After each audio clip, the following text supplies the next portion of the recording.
Try to keep it simple, which is at any given moment, there's going to be something that comes off the pace. NVIDIA had 4 down weeks in a row before this week. Google broke out last week to all-time highs. Broadcom broke out to all-time highs. This week, of course, the Oracle story. And so this has been a story, a couple things to say about tech this week. One was Oracle, which for a company of that size, of that maturity, they went public in 1986. To tack on $250 billion of market cap in a day is a statement. I think that is a statement that the AI infrastructure story is still alive and well. We had our marquee tech conference, our Communicopia conference. Yes, you did. What stood out to me was you had some of the largest companies in the world get on stage and attach revenue to AI. That's what the market's looking for. Google, Broadcom, of course, Meta, got up and could make that attachment point. I think that's what would continue to power the market. So when Oracle gives the kind of guide that they did, which was, astounding, leaving like analysts' mouths agape when they hear those numbers, that doesn't give you any level of pause to say, well, it all better materialize, or what was a $100 billion gain for Larry Ellison's net worth might not be as much down the road. How do you address that? For sure, it's in the doing, because now these bars right. are set high. So I acknowledge that. Scott, I'm definitely not smart enough to know where the AI story ends as it relates to returns and efficacy, utility, all of that. I don't know. What I would say is I hope I'm smart enough not to step in the way of the revenue freight train right now. And I think every large company, as it relates to AI, but all things tech spend, are continuing to stay on the gas. So you feel as though, because as you articulate your views as positive as you are we early innings still in this whole AI run and how it's going to impact the economy and the market? I don't know is the honest answer. On any given Sunday, someone will say to me, hey, Tony, this is second inning. And someone else will say, this is the biggest misallocation of capital since Global Crossing. Well, you don't think this is the 8th inning. I mean, obviously. I do not. My guess is this is the middle innings.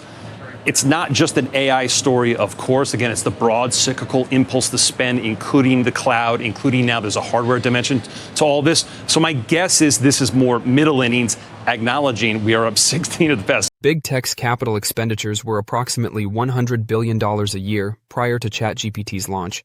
And as data center infrastructure continues to expand at a rapid pace, that amount is expected to rise to nearly $500 billion by 2026.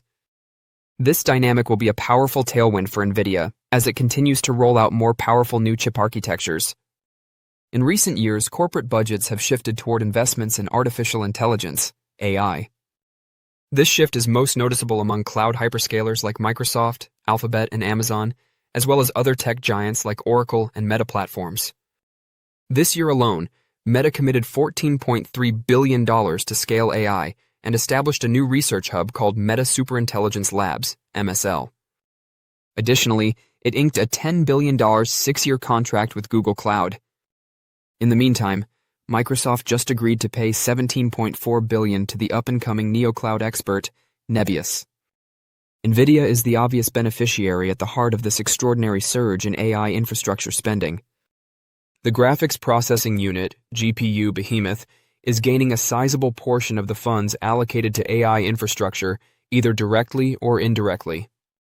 Let's examine how big tech is changing the AI scene and why these non-technological tailwinds suggest that NVIDIA will continue to see substantial growth. Spending on AI infrastructure has increased since ChatGPT's debut. The debut of ChatGPT in November 2022 prompted an unparalleled AI arms race among the world's major enterprises. It's critical to understand that their capital expenditures in this conflict are increasing rather than decreasing. Goldman Sachs data demonstrates how drastically these dynamics have changed. Together, Alphabet, Meta, Amazon, and Microsoft had approximately $100 billion in capital expenditures in 2021. Wall Street predicts that amount will become close to $500 billion by the following year. Building generative AI applications and training and implementing large language models, LLMs, require a remarkable amount of processing power. Since GPUs are parallel processors, they are among the best chips on the market for supplying the kind of processing power needed for AI applications. NVIDIA now holds a strong position in the AI supply chain thanks to its more than 90% market dominance in GPUs. GPUs and the auxiliary data center hardware required to optimize their performance are receiving a large amount of the AI capital expenditure boom. As the foundation of contemporary AI development, NVIDIA is in a uniquely fortunate position thanks to this dynamic. It is also well positioned to receive incremental budget allocations as hyperscalers and other data center operators scramble to acquire its next-generation chips as soon as they become available. The amount of money invested in hyperscaler infrastructure is a reflection of more than just the seemingly limitless need for AI processing capacity worldwide. It highlights a more profound reality. AI is become these businesses' primary growth engine, and gaining access to the newest processors is now more about ensuring competitive survival than it is about gaining a technological edge. Companies are still in the early phases of putting their AI playbooks into practice, based on the speed at which this investment is increasing. This wave of infrastructure investment is not a speculative bubble. Rather, it is the outcome of careful, long-term strategic planning by some of the most powerful corporations in the world, who are shifting their focus from traditional priorities to complex projects in robotics, autonomous systems, cybersecurity, and other areas. This dynamic should result in long-term recurring demand, consistent pricing power for NVIDIA's products, and a multi-year runway for rapid growth. The industry standard for enterprise AI tech stacks is now its CUDA software platform and GPUs. When combined, these tailwinds imply that NVIDIA may see a significant increase in valuation going forward. NVIDIA seems to be in a strong position to continue being a key enabler of big tech's transformation as the infrastructure chapter of the AI story develops. These factors make NVIDIA stock an obvious choice for me, and I consider it to be among the best buy and hold options available. Leading the way in AI computing devices is NVIDIA. When it comes to long-term demand, NVIDIA knows more than most investors. Since around 2023, NVIDIA has been among the best stocks to hold. It has had an amazing journey, growing from a $350 billion business to the largest in the world, valued at almost $4.1 trillion as of this writing. Investors would be forgiven for assuming that there was no more upside after such a run-up. But the behavior of some of the most astute investors in the world suggests different. During Q2, shares of NVIDIA were bought by two billionaire hedge fund managers, David Tepper of Appaloosa Management and Daniel Loeb of Third Point. These companies employ some of the brightest brains on the planet, so investors should take notice when they continue to buy shares of a business that has grown as much as NVIDIA. Despite NVIDIA's remarkable 2.5-year run, the company's future is still bright, so investors would be well advised to keep buying NVIDIA stock alongside these billionaire investors. The graphics processing units, GPUs, produced by NVIDIA have a special quality that enables them to perform exceptionally well in computationally demanding tasks. When multiple GPUs are connected in a cluster, the effect of the GPUs processing multiple calculations in parallel can be amplified. The most cutting-edge computer technology available to us is produced by this combination, and it can be applied to a wide range of tasks, such as mining cryptocurrencies, engineering simulations, drug discovery, and its most popular usage, artificial intelligence, AI training, and inference.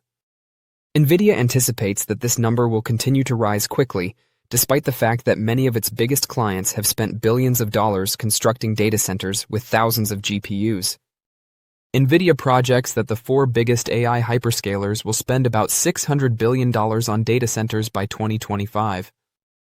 When all prospective customers from around the world are taken into account, that amount is predicted to increase to $3 trillion to $4 trillion by 2030. The need for AI processing power is enormous, and NVIDIA is expected to take a sizable share of that market. It's a no-brainer purchase at this price if the market turns out as NVIDIA anticipates, as the stock has enormous upside potential. Wall Street experts predict that NVIDIA will make $206 billion in FY 2026. It's reasonable to assume that NVIDIA receives roughly one-third of all data center spending, given its estimated $600 billion in total spending. That means that if NVIDIA's market forecast comes true, it could make between $1 trillion and $1.3 trillion by 2030. At the low end of their forecast, that would correspond to a compound annual growth rate, CAGR, of 37%. Given that the overall market typically yields returns of about 10% per year, NVIDIA would not only surpass the market, but completely dominate it. It's uncommon to find a company that can generate nearly 40% yearly returns over a 5-year period, which alone makes NVIDIA a stock worth examining at this time. Over 4 years, a CAGR of 19% is outstanding, even if the market ends up being half as large as NVIDIA anticipates.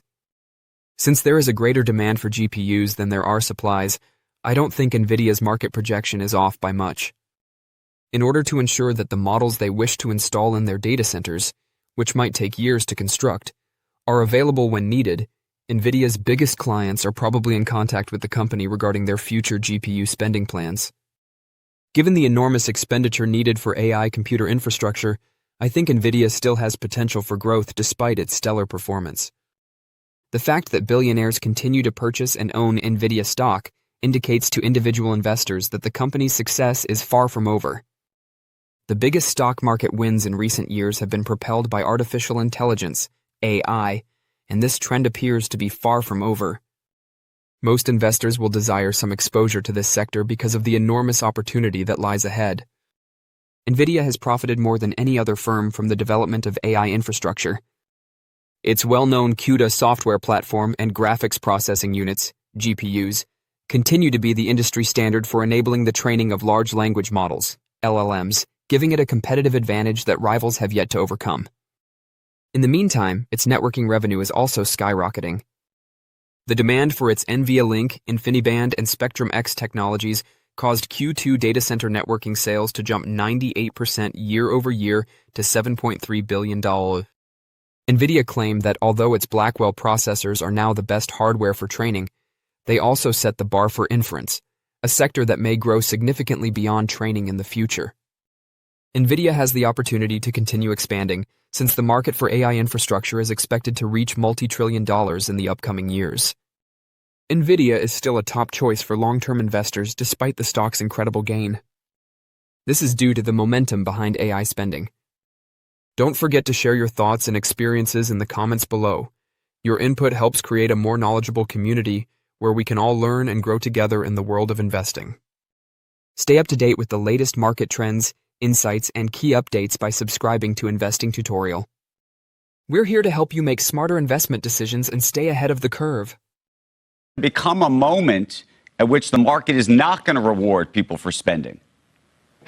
Well, I think we're pretty far from that moment. I think it's a fair point, but that will come as the sector begins to become, fully mature. And I think that we're still 5 to 10 years away from kind of, full scale commercialization, right? We have to hear about the S&P 500 monetizing from AI and how AI is actually helping their top and bottom lines in the next earnings calls for the next 5 or so years. So I think that money will continue to be there. A lot of the investments from the hyperscalers and from some of the MAGA 7 companies are very much going into AI. We saw that this last earnings season. And so I think they will fund what is needed to build out this infrastructure.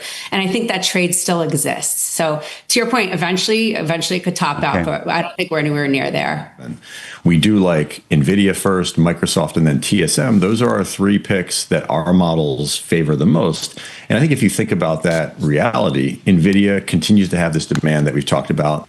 There will continue to be this data center build out. TSM also benefits from that. And then obviously the Microsoft pieces, they're still the leaders, in my opinion, in the AI data infrastructure side. Pull out NVIDIA, please. They're going to make an announcement during Trump's visit to the UK. All right.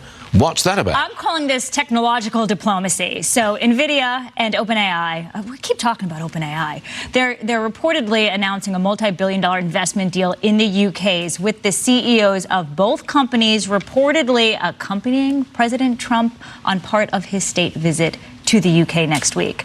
You'll be there. The tech giants will reportedly be teaming up with a British data center operator on this project. Look, this is huge because the UK wants a greater role in the AI race. And if you have 2 American companies invested in your companies, wouldn't they have more political visibility as Europe cracks down on AI with tough regulations? That's a fair point, yeah. We're going to do the show from London Wednesday and Thursday. I think you're going to see a lot of fancy people. Fancy people? Well, people, yes, fancy people. Royalty, tech CEOs, the President of the United States. We'll see. I'll just be here. Aww. Exactly. Feel left behind. Baidu and Alibaba. Oh, wait a minute. They're using their own chips for AI? What? It's a race between nations for artificial intelligence. The information is reporting that Baidu and Alibaba are using their own chips to train their AI models. What was the news yesterday? Alibaba, a major e-commerce player in China, was issuing convertible bonds to help fund its AI plans. You need deep pockets and energy for AI. And now reportedly, these two Chinese names are going it solo. But you just mentioned it, Oracle saw its largest one-day rally in more than 30 years after reporting stellar first quarter results earlier this week. Gave back some of those gains after concerns popping up about growth mostly coming from, to your point, OpenAI. I do wonder what you think about that name right now, especially since some of this is because they're benefiting from the spillover in terms of capacity constraints from the hyperscalers themselves. So I would somehow these two thoughts are going to be able to coexist. So stick with me. I think that I'm more cautious on Oracle and more optimistic in terms of the broader AI trade. And part of that reason is that what Larry did when they talked about a 2030 target, very specific numbers, 144 billion in cloud revenue. You know, in the years that I've been an analyst and investing, I've never heard a company put that kind of clarity on a target that far out. Usually we get like a quarter, sometimes a year kind of guidance. So you need to dial it back. You need to, the street needs to kind of put that into context. That they really don't know what's going to happen that far out. Separately is that it is coming from OpenAI. I'm a big believer that OpenAI is going to do that, but there is a risk that this there's customer concentration risk. So from my perspective, the Oracle news was really important because it reminds us how early. A few months ago, I suggested we're in the third inning of this. I now think we're after the last earnings cycle in June or August, I thought we were in the second inning. And now I'm debating if we're even in the first inning. And that may seem like out of touch from reality. But what we saw from Oracle, just in terms of that endorsement from Larry about where the future is going, I mean, that's effectively what it was. I think it really just, it caused me to step up and understand better that this CapEx spend is going to last